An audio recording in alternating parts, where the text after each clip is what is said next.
Deuxième étape, le leadership de l'apprenant sur lui-même. Remontons à la genèse anthropologique et historique pour comprendre à quel point un candidat à la pédagogie entrepreneuriale peut être sceptique à se considérer lui-même comme un puissant être dans la société rempli de potentiel, de pouvoir de création et surtout d'impact. Quels sont les éléments, selon leur degré de profondeur et de récalcitrance, qui peuvent, dans notre environnement, lui empêcher de croire en lui?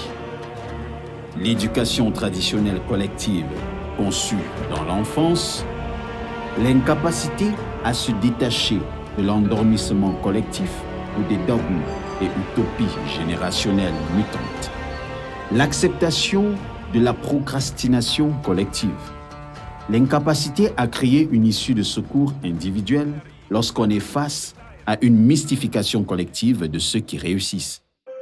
Le stress ou l'attachement au devoir face aux charges et responsabilités quotidiennes qui créent un cloisonnement dans la routine et la zone de confort. La dépendance intentionnelle vis-à-vis de l'État et des institutions supérieures.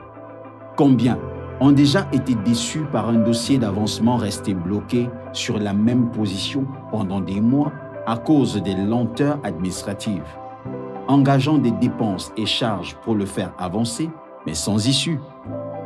C'est très traumatisant, l'absence de visibilité sur les outils collectifs de contrôle et d'incitation.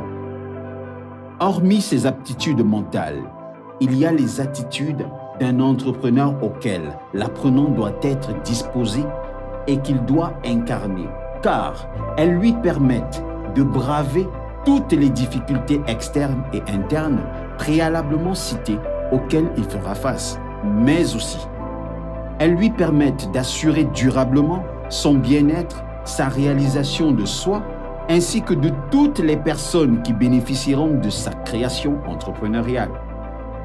Ces aptitudes mentales sont aussi la détermination, résilience, coopération, ingéniosité, positivisme, alternative, etc.